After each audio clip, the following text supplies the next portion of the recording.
Senhor esteja convosco. Ele está no meio de nós. Proclamação do Evangelho de Jesus Cristo segundo São Lucas. Glória a vós, Senhor. Naquele tempo, os fariseus perguntaram a Jesus sobre o momento em que chegaria o reino de Deus. Jesus respondeu: o reino de Deus não vem ostensivamente, nem se poderá dizer está aqui ou está ali, porque o reino de Deus está entre vós. E Jesus disse aos discípulos: dias virão em que desejareis ver um só dia do Filho do Homem e não podereis ver. As pessoas vos dirão: ele está ali ou ele está aqui. Não deveis ir nem correr atrás, pois como um relâmpago brilha de um lado até o outro do céu, assim também será o Filho do Homem no seu dia. Antes, porém, ele deverá sofrer muito e ser rejeitado por esta geração.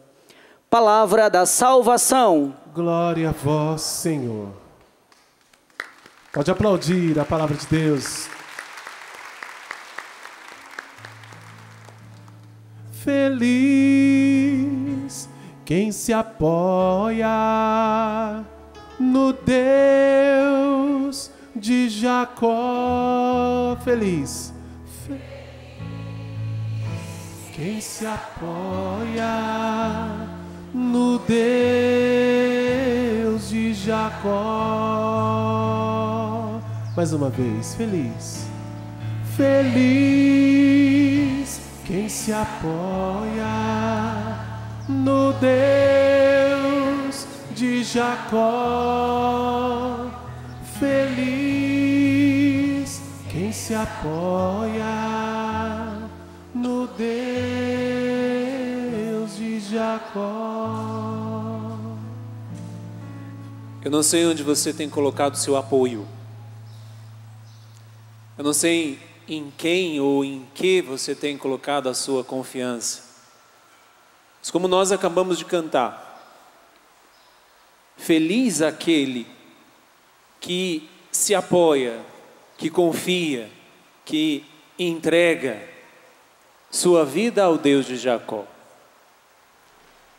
Nós podemos dizer que hoje existem inúmeras propostas, muitas vezes até muito disfarçadas,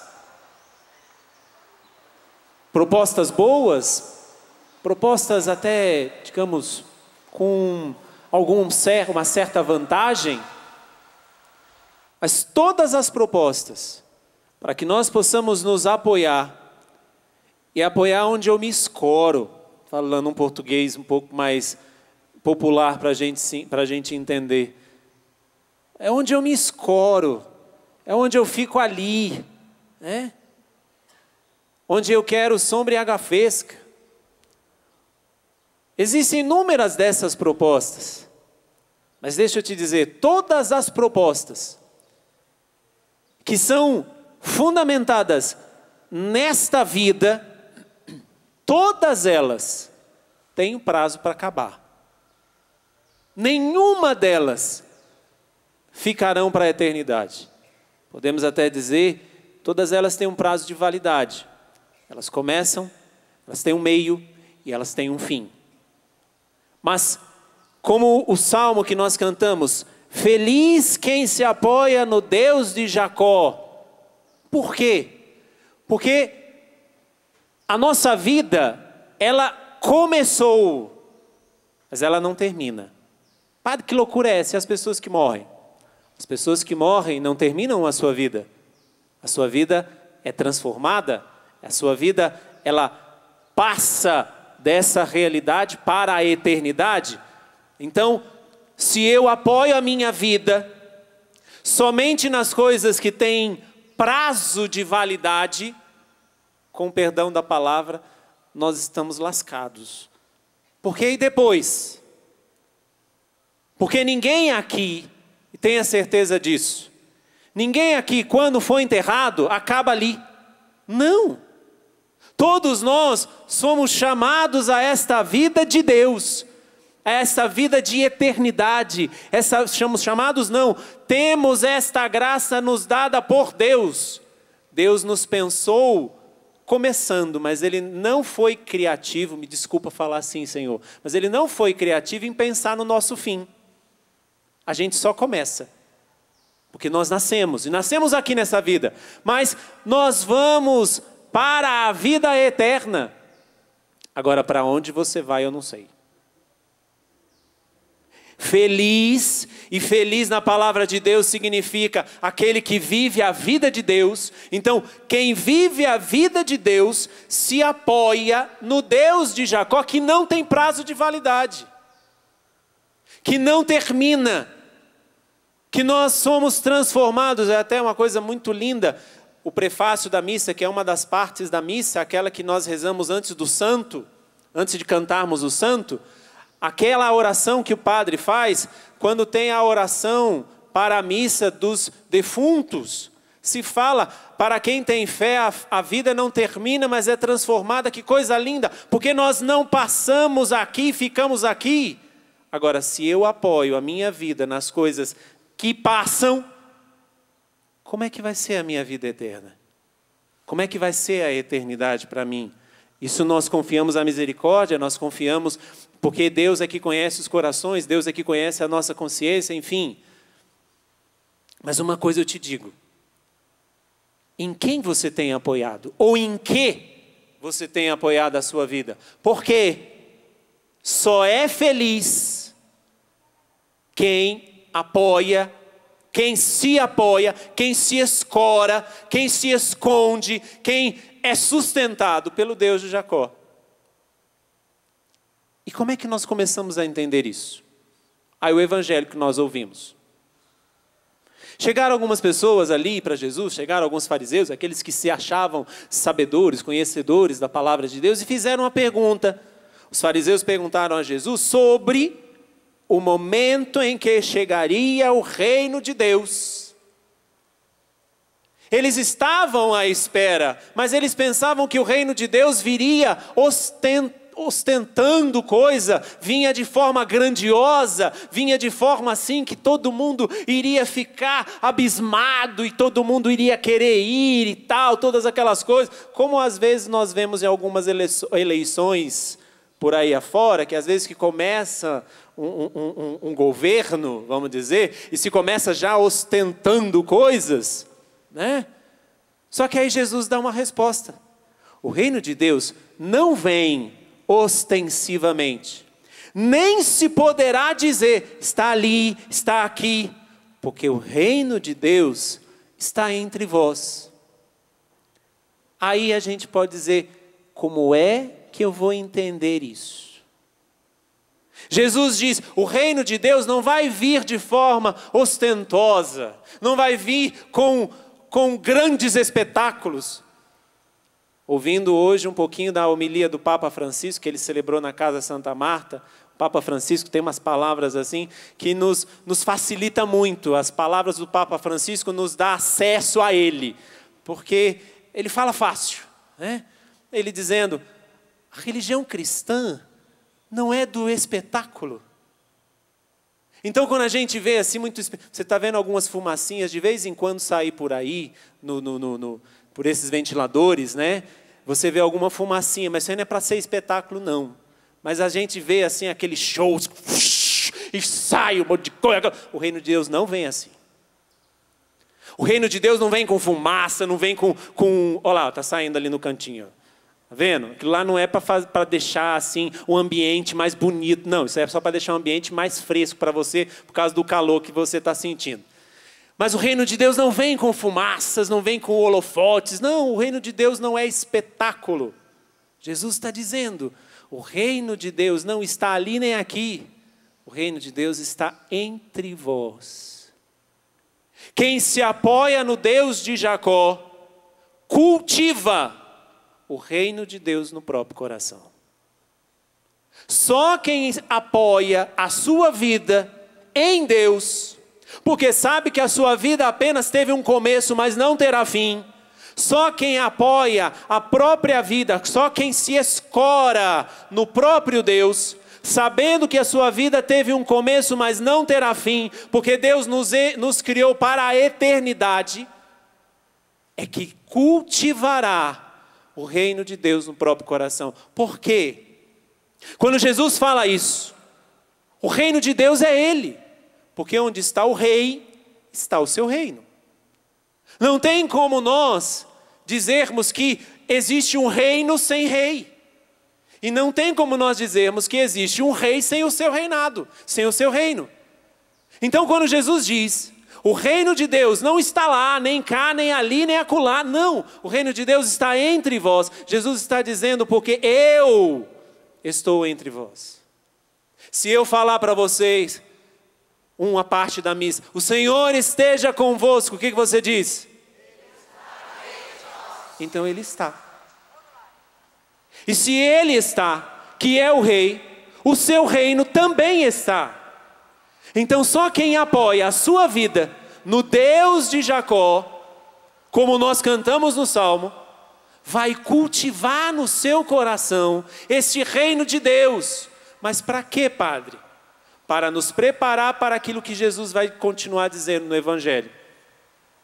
Ele continua dizendo, e Jesus disse aos discípulos, dias virão em que desejareis um só dia ver o Filho do Homem, e não vereis, pois como o relâmpago brilha, de um lado até o outro do céu, assim também será o Filho do Homem no seu dia. O que Jesus está dizendo? O reino de Deus não vai vir de forma ostentosa. E se você tiver alguma proposta que te promete dinheiro, que te promete sem dor, que te promete vida sem sofrimento, que te promete prosperidade, vou falar o português claro. Se alguma coisa, se alguma seita, se alguma comunidade te promete prosperidade, e se você quiser mais claro eu desenho, pode ter certeza que não é o reino de Deus. Porque está claro. O reino de Deus não vem de forma ostentosa. O reino de Deus não vem de forma espetacular. O reino de Deus vem na descrição de um menino que nasce, que é concebido no ventre de uma virgem e que nasce numa manjedoura. Olha como que o reino de Deus veio até nós a primeira vez. E se eu o cultivo, ou seja, cultivar este reino de Deus no meu coração significa eu me escorar em Deus, eu me escorar neste Deus, porque eu tenho consciência que a minha vida começa, mas ela não termina, porque eu fui criado para a eternidade. Deus está nos preparando para este dia de Deus. Somente se preparará para o dia de Deus quem cultivar hoje já no seu coração o reino de Deus. Quem cultivar no seu coração o próprio Jesus, que vem na simplicidade e que não vem com promessas para este mundo, porque todas as promessas para este mundo têm prazo de validade. Nenhuma mortalha tem bolso. Você não vai levar para o teu caixão, falando assim, as riquezas deste mundo, nem os prazeres deste mundo, nem os gozos deste mundo, nada. Porque todas essas coisas fundamentadas neste mundo têm prazo de validade. Mas Deus está nos chamando, como Ele já nos chamou desde quando Ele pensou em nós, para a eternidade. Então, se eu apoio a minha vida em coisas que passam, em coisas que têm prazo de validade, ou seja, o que é um produto que tem prazo de validade, chega um momento que estraga. Pode até demorar.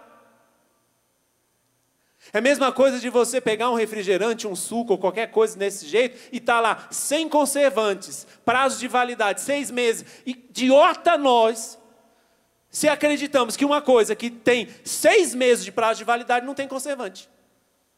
Mas tá lá. Ou você nunca viu isso? Se nunca viu, vá lá na sua despensa quando você chegar em casa e veja os produtos que você tem. Se algum tiver escrito sem conservante, tenha lá clareza. Tem conservante sim, porque nada vai deste mundo se preservar. Nada. A única coisa que vai ser preservada, não para este mundo, mas para a vida eterna, é aquilo que Deus colocou em mim e você, que é a vida dele, por isso ele nos chama para a eternidade. Mas um dia, ele virá, como diz aqui, pois como um relâmpago que brilha de um lado do céu ao outro, assim também será o Filho do Homem no seu dia. Ele já veio uma vez, por isso que ele diz, o reino de Deus está no meio de vós, não veio ostentando coisas. Tanto que os reis magos, quando souberam que iria nascer o rei de Israel, foram primeiramente no palácio de Herodes. Eles nunca imaginaram que o rei de Israel iria nascer numa estrebaria lá, ser colocado numa manjedoura. Nunca iria imaginar isso, porque o rei nasce onde? Nasce no palácio.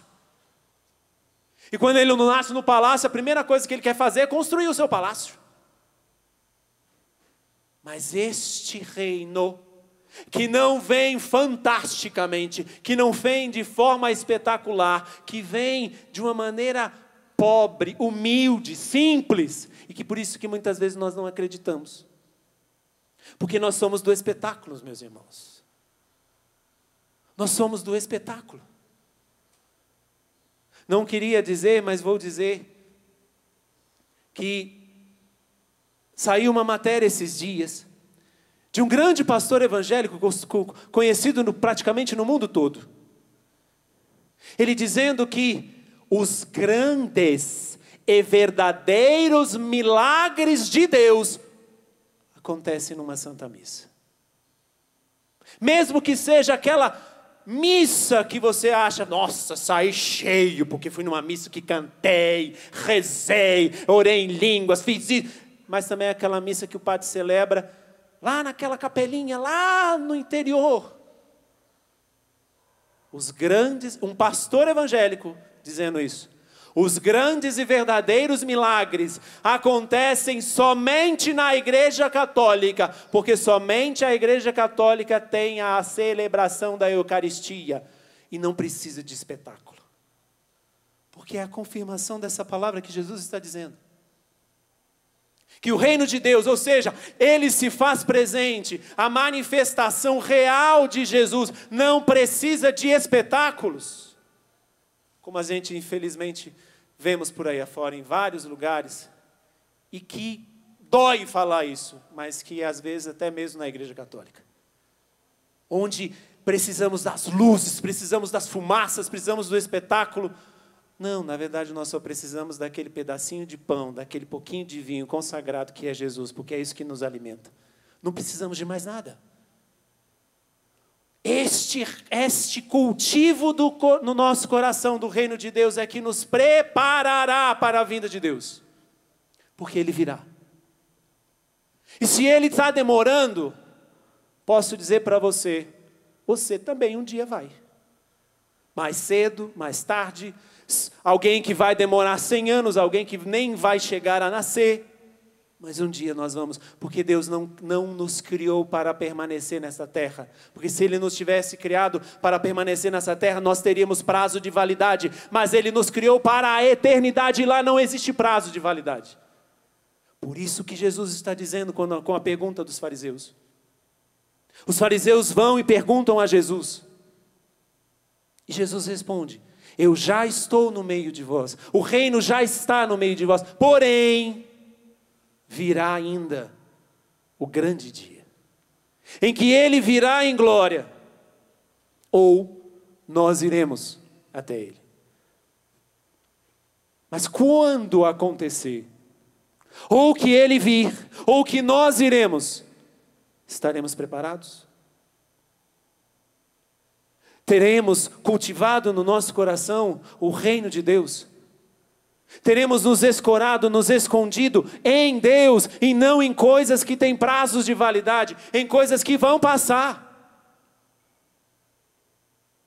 Pense nos prazeres da vida que você já teve, passaram. Pensa em bens que você já teve, que passaram. Não existe nada neste mundo que não tenha prazo de validade. Mas nós que estamos caminhando neste mundo, temos um prazo de validade de existência neste mundo. Mas nós fomos criados para a eternidade. E precisamos nos cultivar em Deus, cultivar em nosso coração este desejo de ter, de nos apoiar, de nos esconder no Deus de Jacó. Porque é isto que vai nos preparar para o grande dia. O dia do Filho do Homem, como Jesus está dizendo. Mas, Padre, como é que eu me preparo? Como é que eu cultivo o reino de Deus no meu coração? Como é que eu me preparo para este grande dia? Como é que eu deixo que se esvaem, que passem? Como é que eu permito que as coisas que têm prazo de validade, eu administre, eu use, mas não me apegue, não me apoie nessas coisas? Aí é o que nós ouvimos na primeira leitura. Só para nós entendermos o contexto desta carta, que é a menor carta, o menor livro da palavra de Deus. Essa carta que São Paulo escreve a Filemon. Filemon era um amigo de Paulo. E Paulo está escrevendo, fazendo a recomendação de um outro amigo de Paulo, Onésimo. Dizendo que Filemon receba Onésimo, que seja acolhedora com Onésimo, e todas essas coisas. Só que tem um porém.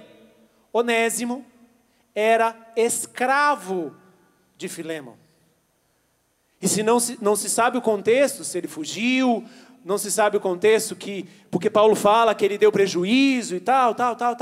Mas Paulo escreve essa carta recomendando: não trate mal Onésimo, cuide de Onésimo, porque agora ele é um filho meu, porque foi eu que o gerei para a fé e tal. Tudo que nós ouvimos, depois você pode pegar na sua casa e ler toda a carta. Mas para que eu me prepare, que eu cultive primeiramente o reino de Deus no meu coração, e esse cultivo me prepare para o grande dia de Deus, que virá. São Paulo nos dá as respostas de como nos preparar. Começa assim: faço-te um pedido a favor do meu filho, que fiz nascer para Cristo na prisão, Onésimo. Onésimo era um escravo. Onésimo era um escravo e que pelo que fala aqui, Paulo conheceu ele na prisão. O que ele fez para estar na prisão nós não sabemos. Nós sabemos por que Paulo estava preso. Paulo estava preso porque estava pregando o evangelho. Mas o que Onésimo tinha feito para estar preso nós não sabemos. Mas o que Paulo fala que nos ajuda a cultivar o reino de Deus e nos prepara para o dia de Deus, Paulo está dizendo que tem de forma indiscriminada todos os filhos de Deus no seu coração. Paulo era um fariseu, tinha sido fariseu, tinha estudado, tinha cidadania romana, era inteligente, tinha culto, era culto, sabia ler, sabia escrever. E um coitadinho, um escravo qualquer, preso. E com certeza um escravo preso não tinha feito coisa boa. Mas a primeira coisa que Paulo nos ensina com essa carta, para cultivarmos o reino de Deus em nós, porque Ele está no meio de nós, como Jesus está dizendo, nos preparando para a vinda de Deus, para o dia de Deus, a primeira coisa é ter no nosso coração lugar para todos os filhos de Deus, independente de quem seja. Será que o teu coração é um belo jardim ou é um cemitério? Será que o nosso coração é um belo jardim, um belo pomar, onde todos podem se achegar, colher os frutos, comer, ter um lugarzinho para repousar? Ou será que o nosso coração é um cemitério onde existem inúmeras pessoas mortas, que nós matamos com a rejeição, com a indiferença, discriminando? Paulo era um doutor e Onésimo era um pobre escravo.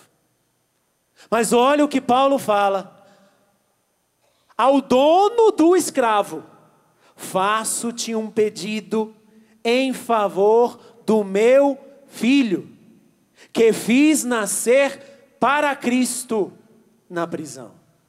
Onésimo. Paulo poderia ter pensado em pregar o evangelho somente para as elites. Porque às vezes é muito cômodo, inclusive, pregar somente para as elites. Às vezes é muito cômodo, inclusive, falar do evangelho para a ovelha gorda. Seria muito simples se todos nós que estamos aqui já fôssemos pessoas extremamente convertidas. As pessoas que estão nos acompanhando pela televisão, as pessoas que nós nos aproximamos, que nós chegamos, seria muito cômodo para nós irmos somente aquelas ovelhas gordas. Mas Onésimo não era uma ovelha gorda. E Paulo não discrimina Onésimo por isso. Pelo contrário, intercede para Filemon para que recebesse Onésimo de volta, não mais como escravo, mas agora como filho de Paulo. Paulo tinha no seu coração este filho. Independente daquilo que ele era, como que estão as pessoas no nosso coração? Se queremos cultivar o reino de Deus no nosso coração, para nos preparar para o grande dia de Deus, é preciso fazer essa pergunta. No meu coração, existe um grande pomar em que todas as pessoas chegam, ou existe um grande cemitério, onde eu mesmo matei as pessoas, elas estão lá pelo meu rancor, pelo meu ódio, pela minha indiferença? Como é que eu vou cultivar o reino de Deus no meu coração? E Deus é amor, se no meu coração tem ódio. Se no meu coração tem indiferença. Se no meu coração tem o pior dos pecados, que é a indiferença. É até mais do que o ódio. É até mais do que ter vontade de matar alguém, que já seria muito ruim. Mas é aquela coisa de você ser indiferente. Estou nem aí para você. Você dá de ombro assim, estou nem aí para você. Você estando ou não estando, nem cheira nem fede. Você estando ou não estando, para mim é indiferente. Isso é pior do que ter vontade de matar alguém. Por quê? Porque já matou. A indiferença é quando nós matamos os outros dentro de nós. E Paulo, intercedendo por um escravo, está nos ensinando a cultivar o reino de Deus em nós, para nos prepararmos para o grande dia de Deus. E a primeira coisa é: ressuscita as pessoas que estão mortas no seu coração. Independente de quem sejam, independente do que fizeram. É um dos passos, inclusive, para a cura, para a libertação. Porque não tem, o padre está aqui, o Ironi está ali, não tem como passarmos por um processo de cura, passarmos por um processo de libertação, se o nosso coração está empedernido de ódio, de rancor, de indiferença, de mágoa, enfim. A primeira coisa, o primeiro passo que nos cura, que nos liberta, ou seja, que faz cultivar em nós o reino de Deus, é dar o perdão. É ressuscitar aqueles que no nosso coração estão mortos. Mas Paulo continua. Se ele, Paulo dizendo, te foi retirado por algum tempo, talvez seja para que o tenhas de volta para sempre, já não mais como escravo, mas muito mais do que isso, como irmão querido. Nós precisamos destruir as barreiras que nos separam uns dos outros. Qual era a barreira que Paulo enfatiza aqui? Era Filémon, o dono, o patrão, e era Onésimo, o escravo. Entre o escravo e o patrão existia uma barreira. Mas Paulo está pedindo para Filémon: quebre esta barreira, porque somente quando quebrar essa barreira, ele será acolhido por você como irmão. Padre, mas como isso é difícil? Como é difícil olhar para a pessoa que nos fez mal e tê-lo como irmão. É difícil, claro, mas é teu irmão. Padre, mas como é duro isso? Essa pessoa me fez sofrer, essa pessoa me fez mal, essa pessoa fez isso, e nós teríamos uma lista gigantesca, até mesmo para dizer o que a pessoa fez e o que ela não fez. Mas, enquanto eu paro no que ela fez, a barreira só cresce. Se Filémon, agora lendo a carta de Paulo, dissesse: Paulo, me desculpe, mas eu não vou acolher Onésimo como meu irmão, porque ele é meu escravo, a barreira continuaria, e Filémon não cultivaria o reino de Deus, e não estaria se preparando para o grande dia de Deus. Para nos prepararmos para o dia de Deus, é preciso cultivar o reino. Preciso fazer o reino crescer em nós. E para isso, a primeira coisa é nós termos todos vivos dentro de nós.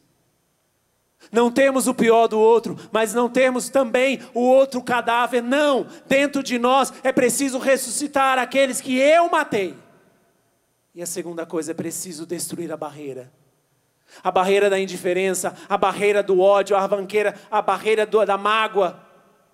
A barreira de dizer: você fez isso e você merece pagar. Enquanto tivermos essas barreiras que nos separam uns dos outros, nós estaremos trabalhando de graça para o diabo. Porque o que significa a palavra diabo? Divisor, diabalos, é o divisor. Enquanto eu construo muros de separação para com todos que fazem parte do reino de Deus, inclusive aquela pessoa que você está pensando agora, ela faz parte do reino de Deus também, porque Deus também morreu por ela. Enquanto estivermos construindo barreiras, até mesmo esperando que a pessoa venha, até mesmo dizendo: não, a culpa é dela, ela não merece isso, aquilo outro, nós estaremos trabalhando de graça para aquele que divide, que é o diabo. Destrua as barreiras que te separam. Construa muros. Quantos anos São João Paulo II gritou para todo mundo ouvir: destruam os muros e construam pontes. Porque só construindo pontes é que cultivaremos o reino de Deus e nos prepararemos para o dia de Deus. Mas aí Paulo termina com a terceira coisa que nos ensina a cultivar o reino de Deus. Se em alguma coisa ele, Onésimo, te prejudicou, ou se alguma coisa te deve, põe em minha conta. Paulo não é bobo. Ele fala assim: ei, eu te gerei para Cristo. Então, se Onésimo está te devendo alguma coisa, põe na minha conta, e eu quero ver se você terá coragem de me cobrar. Mas hoje, não é Paulo que fala para nós, é Jesus na cruz que fala a mim e a você.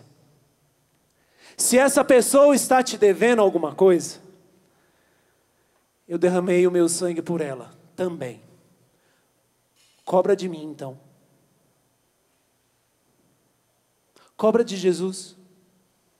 Se alguém está te devendo algo, e que você não perdoou a dívida, E não perdoar a dívida significa não cultivar o reino de Deus, ou seja, não se preparar para o dia de Deus.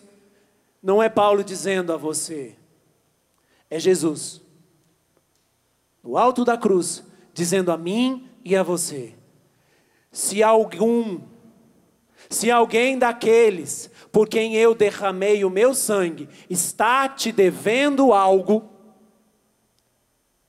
põe na minha conta, que já está muito bem pago, porque eu também derramei o sangue por você. Quero ver quem vai ter coragem de cobrar de Deus, para que o outro pague a sua dívida. Se aqui ele já pagou todas as possíveis dívidas que nós poderíamos ter uns com os outros. Cultivar o reino de Deus, se você percebeu,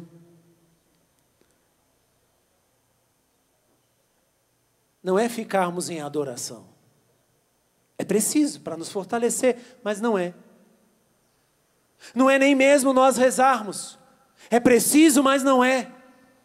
Porque de que adianta eu me inchar de oração, de penitências, disso, daquilo outro, se eu não transbordo tudo o que eu recebo de Deus para o outro? Cultivar o reino de Deus é receber no nosso coração todos aqueles que Deus derramou o seu sangue. Quem está te devendo alguma coisa? Quem está te impedindo de cultivar o reino de Deus? Vamos ficar em pé?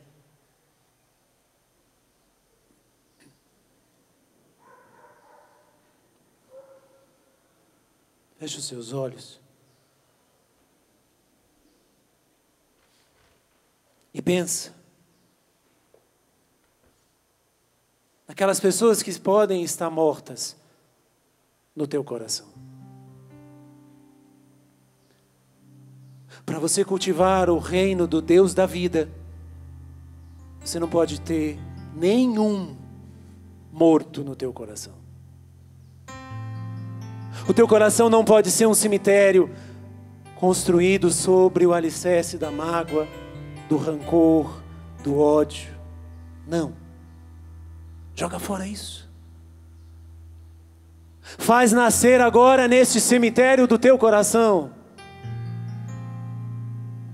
um lindo jardim de vida. Porque isso é cultivar o reino de Deus no nosso coração e nos preparar para o grande dia de Deus. Porque lá no grande dia de Deus, o Senhor não vai nos fazer grandes perguntas, não. Uma delas está em Gênesis 4, 9. Onde está o teu irmão? Alguns teólogos dizem isso.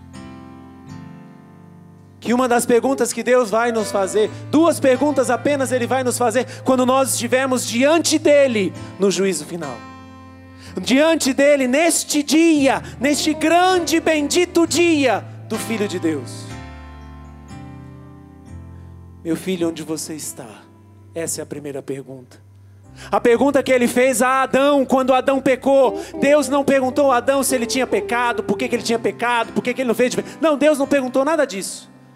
Deus perguntou, meu filho, Adão, onde você está? Porque quem sabe onde está, sabe para onde está indo. Quem não sabe onde está, está perdido. Essa é a primeira pergunta. Mas a segunda e mais empenhativa e diz tudo o que nós ouvimos, é a pergunta que Deus fez a Caim depois que ele matou o seu irmão Abel. Meu filho, onde é que está o teu irmão? Será que nós vamos responder, Pai, está no meu coração, mas está morto porque eu o matei, porque eu não o perdoei, porque eu não tive compaixão dele, porque eu não perdoei a dívida que ele tinha para mim? E aí, nós não sabemos o que vai acontecer. Com você eu não sei, comigo eu não sei, mas o que a palavra nos diz é que o Senhor vai nos dizer, se nós não respondermos, o meu irmão está dentro de mim vivo. Se nós não respondermos isso, o Senhor vai nos dizer, afastai-vos de mim, malditos. Que palavra dura, Padre, mas é. Onde é que está o teu irmão? Quando Deus perguntar para Paulo, Paulo, onde está Onésimo? Paulo vai poder dizer, eu encaminhei ele para Filémon, eu intercedi por ele, eu pedi que Filémon quebrasse as barreiras, eu pedi que Filémon cortasse tudo aquilo que era impedimento. Mas e quando Deus perguntar para nós? Fecha os teus olhos e diz assim, meu Deus, eu quero cultivar hoje, a partir de hoje, até o meu último suspiro, o teu reino no meu coração, para que eu possa me preparar, dia a dia, momento a momento, dor a dor, sofrimento a sofrimento, para que eu me prepare para o teu grande dia. Para que quando o Senhor vier me buscar, para estar diante de ti, eu possa dizer, Senhor, eu estou aqui. E eu sei muito bem onde está o meu irmão. Porque eu não o matei. Não, Senhor, eu não matei o meu irmão. Eis o que eu quero dizer, Senhor. Quando eu estiver na tua presença. Mas já hoje eu quero dizer. Eu não quero matar o meu irmão. Porque eu quero cultivar o reino do Deus da vida. Eis-me aqui, Senhor. Eu preciso de ti. Eu preciso do teu amor. Eu preciso da tua graça. Senhor, eu preciso do teu Espírito Santo. Que gera vida em mim. Se em mim existe morte, se existe em mim o reino da morte, Senhor, eu preciso do teu Espírito Santo. Eu quero. Eu necessito. Dai-me o teu Espírito Santo, Senhor. Dai-me o teu Espírito Santo, Senhor. Dai-me o teu Espírito Santo, Senhor.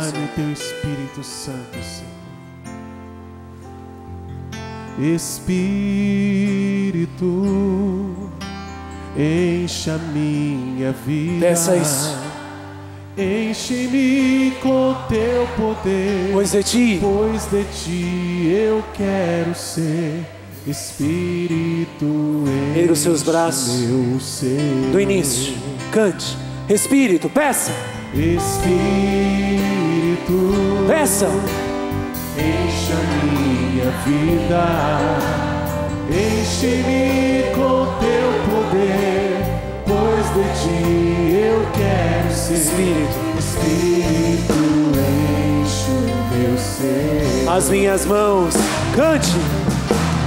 As minhas mãos eu quero levantar e em louvor te adorar.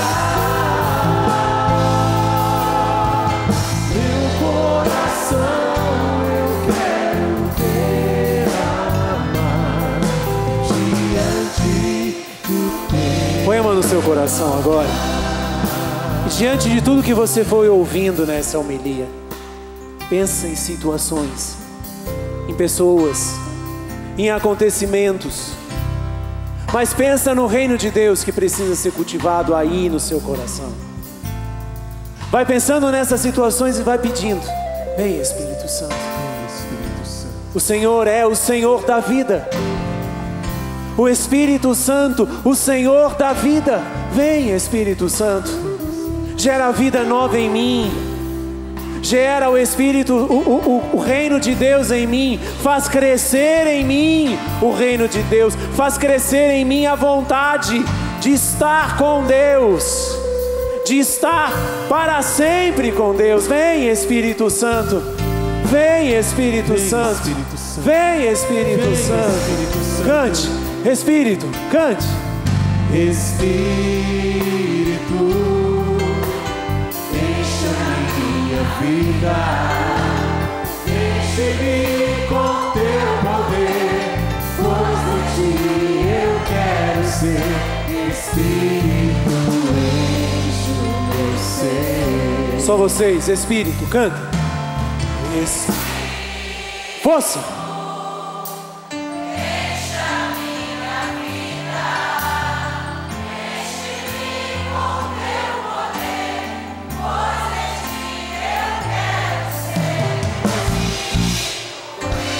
As minhas mãos juntos, levanta as mãos e canta. As minhas mãos eu quero levantar e em louvor te adorar. Meu coração eu quero derramar diante do teu altar. Você não conseguirá cultivar o reino de Deus no teu coração sem os teus irmãos. É claro que a conversão é pessoal, é claro que o caminho de santidade é pessoal, mas quem descarta o outro não consegue cultivar o reino de Deus. Por quê? Porque Deus não gosta de estar sozinho. Ele gosta de estar com você. Ele gosta de estar com aquela pessoa. Ele gosta de estar com todos aqueles por quem Ele derramou o seu sangue. Louvado seja nosso Senhor Jesus Cristo. Para sempre seja louvado.